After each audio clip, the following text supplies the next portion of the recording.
So as we get started, just wanted to point out, so you should be able to see my screen now, just a quick look at PrebuiltML Hub. So this is not available yet in this version, and I know we've been talking about it and made it known to you that it's coming, but just wanted to show you that it still is coming. In fact, it's coming together really well. Just show you just a quick peek at it as we get started. It helps if I type my password incorrectly. There you can see a quick look at the project list of projects, information that might be found, files and chat streams related to a particular project, be able to create projects. So lots of stuff that's happening and moving forward with it, and we're really close to getting that sent out to you. Just on another note related to that, as we just wanted to show you it's a very short video, but a new one that we put together that's a little bit more informative of what it is that Hub can do for you. So I'm just going to play this for you right now. It's just less than 2 minutes. So we'll just give you a quick look at some of the stuff that is coming.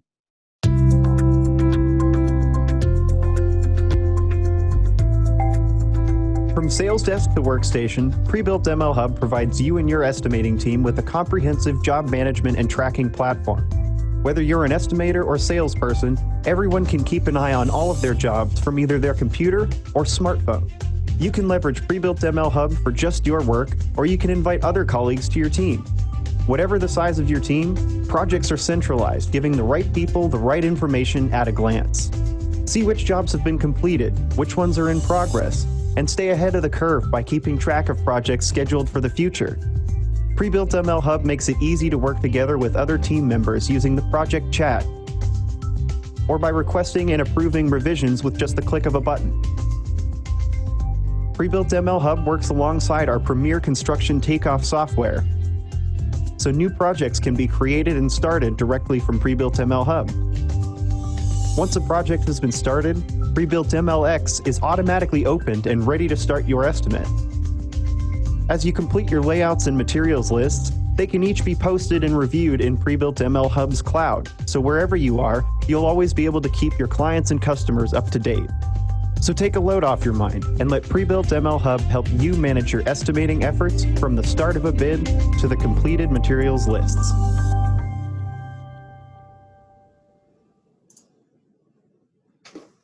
So there's again, just a quick look at, and if you're interested in that video or want to be able to share it with somebody else, I'm just in the kind of post into the chat section.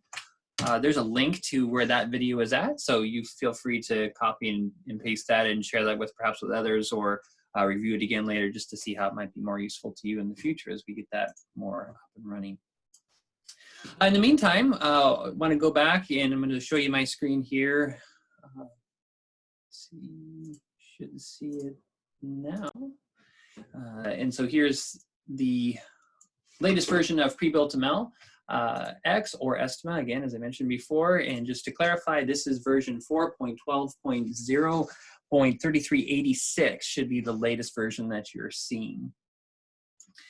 So just going to run through some of the new features and updates that are available in this release. So to start with, here over in the digitizer, you can see at the top, we've got our insert image feature. This, of course, is not new, but we've added a few things to it or changed a couple things just to make that process easier for those of you who make use of that on a regular basis. One of them is if we click on the insert image button, you can see here I can come to my desktop, but wherever I go now, if I'm going to go over to my pictures folder and select this icon and click open, and I'm going to insert this image.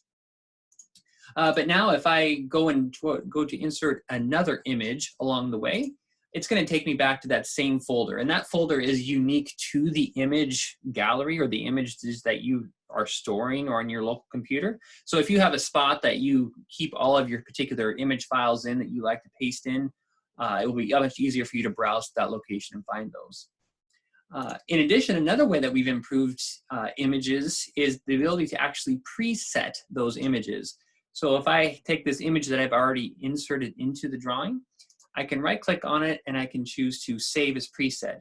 You may have seen this before or tried this before, but actually we've made changes and improvements. So now when I click Save as Preset, I'm going to call this my icon image. I can come up here to the Insert Image box, and as you'll remember, in order to get to presets, you just simply right-click on the item, and there's my icon image preset. And I can go ahead and click, and I can draw that image in. So images now can be preset, and for those of you who might be interested or care, that image actually resides or lives in the file itself. So it's not saving a file path, so to speak, to find that image later. It actually is stored within the PrebuiltML, the PEDB file. So if you pass that around to another user, that preset and that image will actually be embedded into that PEDB file. Continuing on from there, going over to this different page, you can see here we've got a couple of segment lines, and let's say that I wanted to extend both of these segment lines to the outside of the building. By user request, the request was to be able to make the Align Segment to Point feature available in the multi-select menu. So if I right-click on a segment line, you can see I have the Align Segment to Point, and I'll demonstrate how that works in a moment. But previously, this could only be done to a specific segment at once. But now I can come and I can select both of these segments, and while I hold down Control and right-click, I can now choose to align segments to point for both of those members. So I'll do that, and I'll click the point on the page where I want them to extend to, like the outside of the building here. And that one is extended as well as this one. So being able to act on aligned segments to point on multiple members has now been made for segments in the multi-select menu.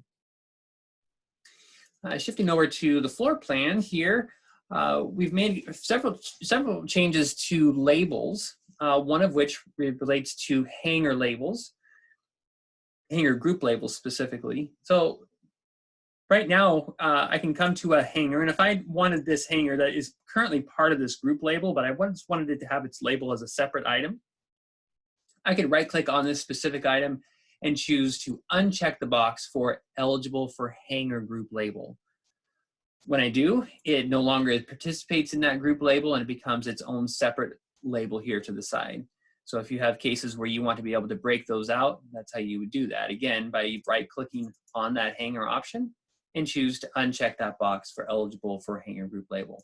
Similar behavior has already existed and still exists for joist group labels as well. We've also made changes for group labels to be able to position them on the page. So just a quick reminder that the recommended course of action when it comes to trying to get labels to not overlap each other or collide with each other on the page is, first of all, use the label collision button that's up here, the automatic labeling position.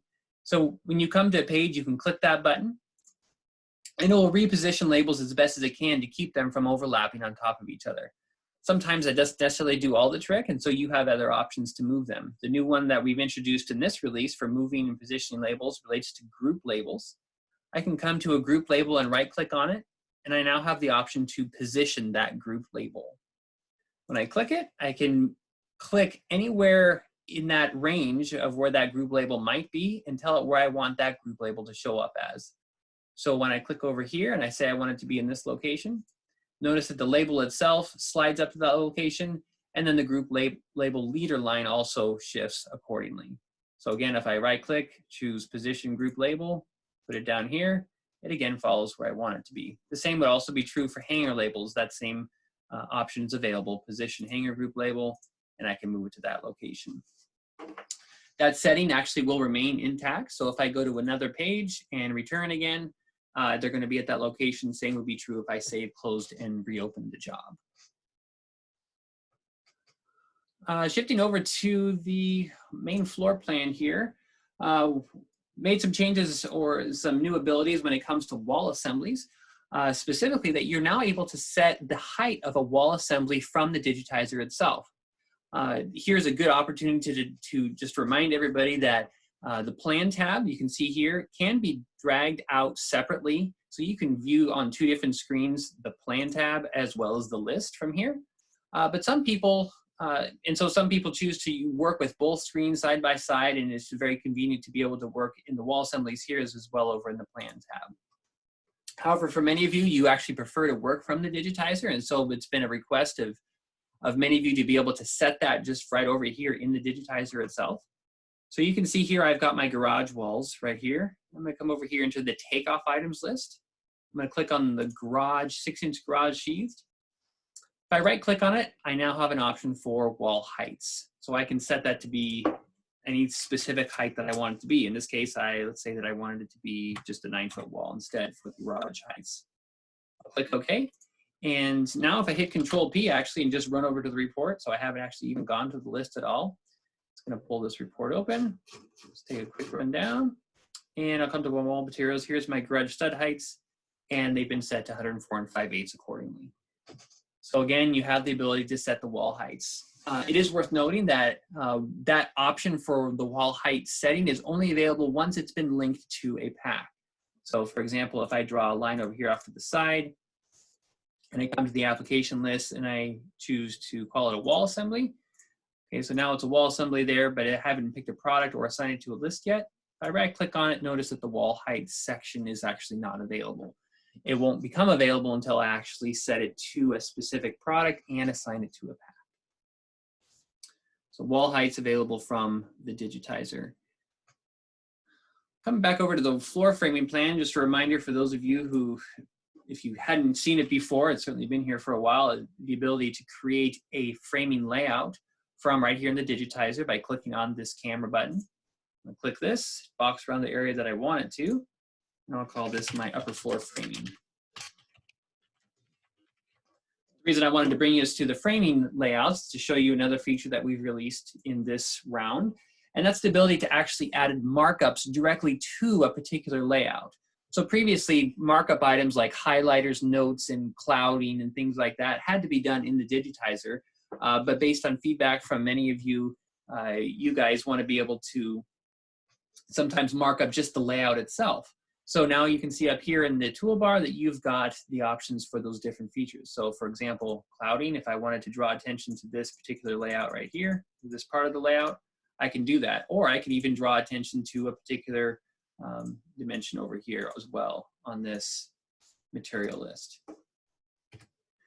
These things can be adjusted, so I can come to the background color, add it, make it yellow, border color, border size. I'm going to go to here, make the size 5. So lots of changes. Same thing with notes. You can add notes to here as well.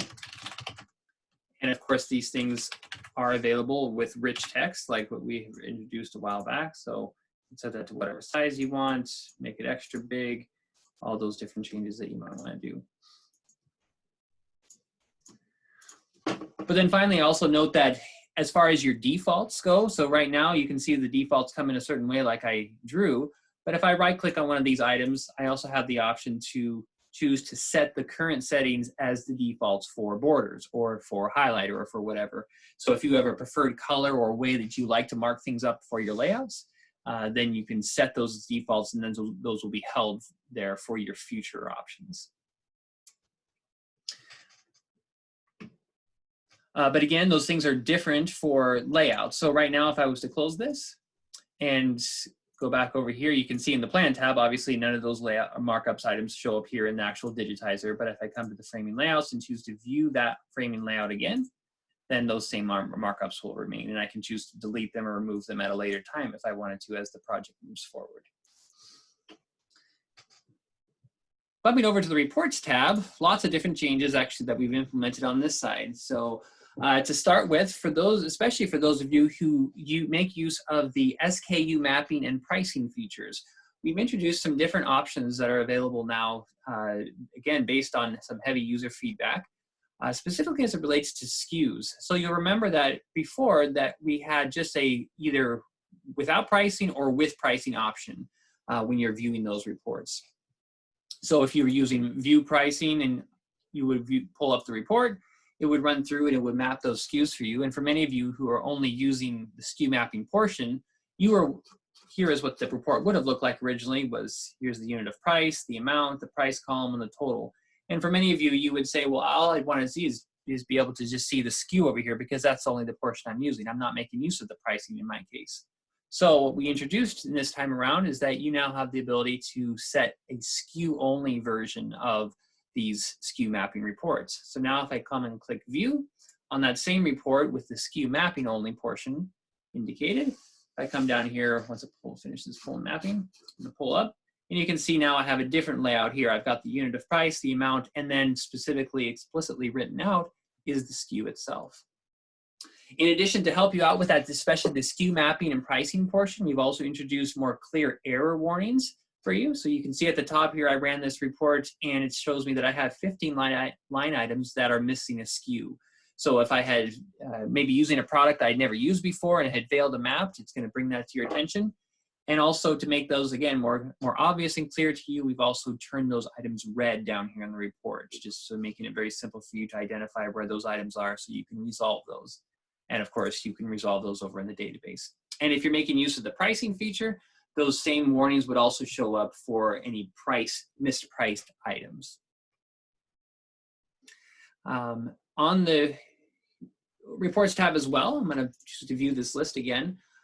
For any of you who make use of the CSV export, I'm going to view this without that, without the SKU mapping. Any of you who make use of the CSV export, we've added an additional value in that CSV export, and that is to include the inline notes. So things like this that may have shown up that you've specifically requested or set to show up in your report inline notes, those notes will now appear in and be available in that CSV export.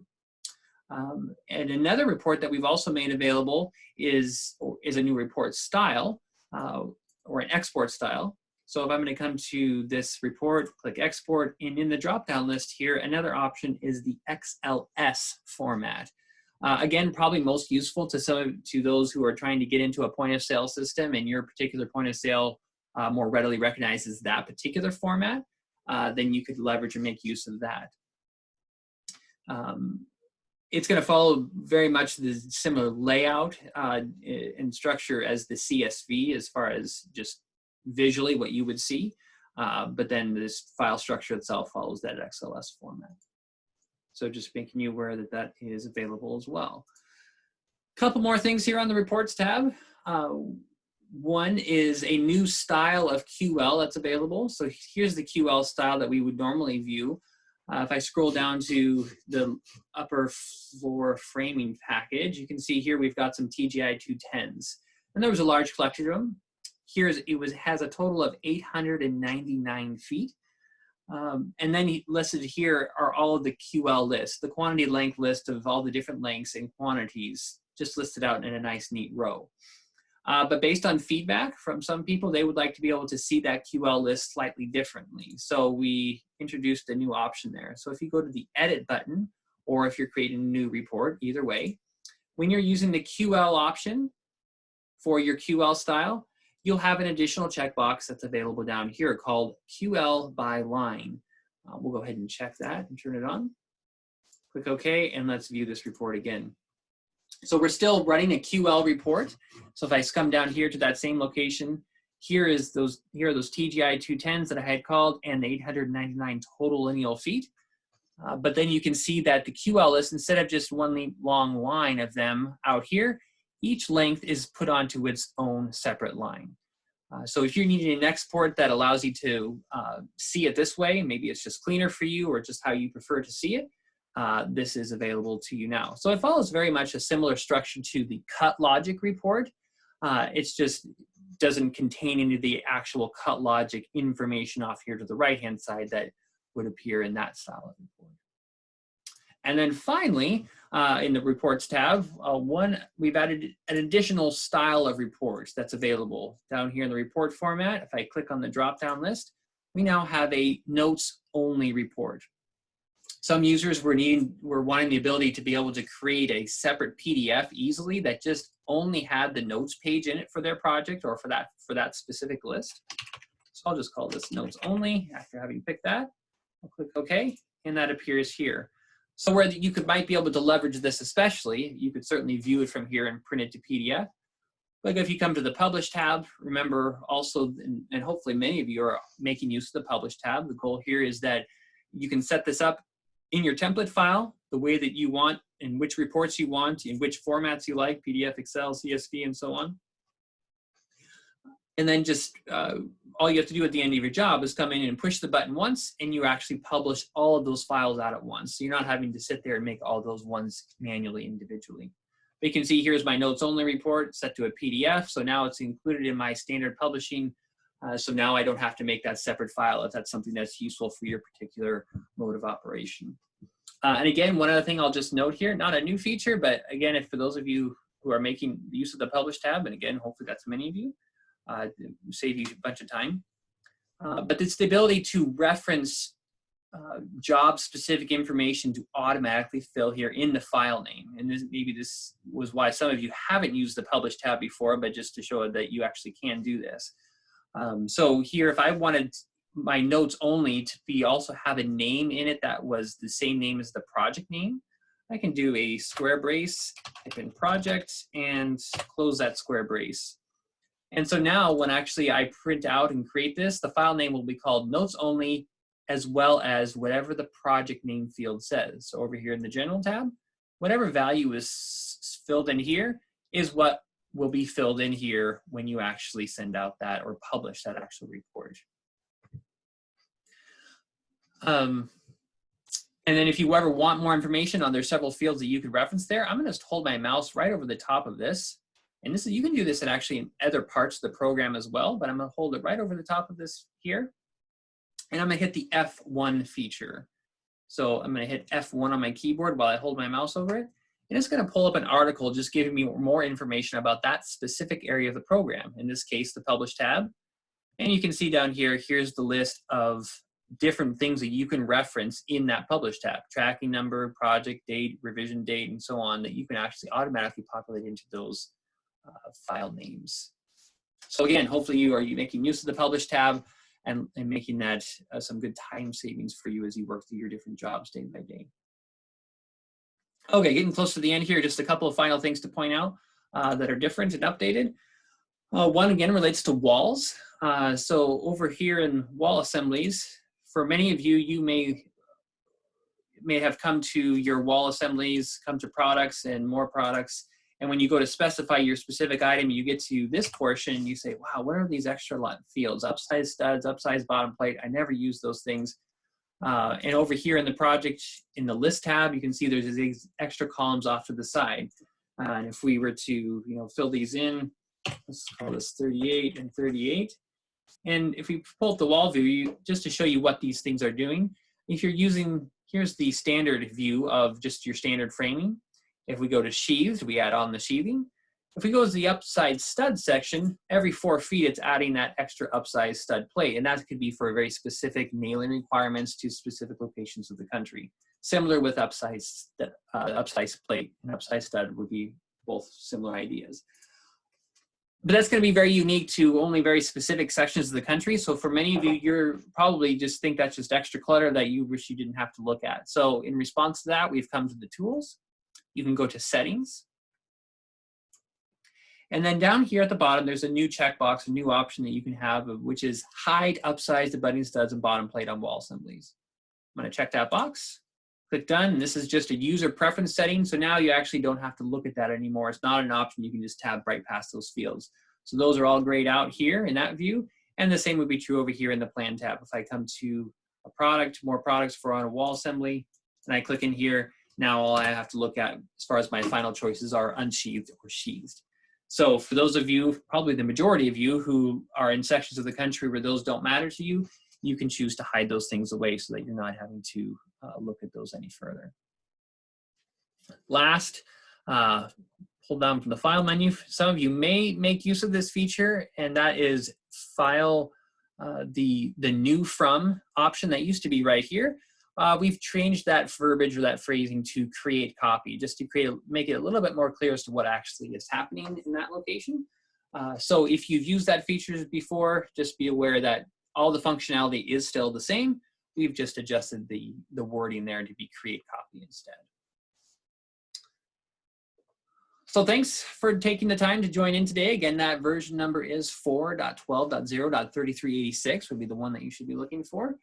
And thank you for joining in from your different remote locations, or for some of you at your standard spot. Hopefully these features are helpful. If you have any questions about how they work, or if you have, again, if you have feedback on additional features that you would like to see that would be useful, just give us a call, chat with us. We're always interested in knowing how we can make your life easier as you work on your different projects. And for those of you who are looking for that Hub video link, I'm going to go ahead and post or put this here in the chat window. At the bottom of your screen, you should see a chat option, a little window that you can open up. And I just put in there the link to that Hub video. So you should be able to see that there. So hopefully you can find that. Again, thanks for joining us today. You guys have a good afternoon. We'll look forward to hearing from you soon. Thanks so much.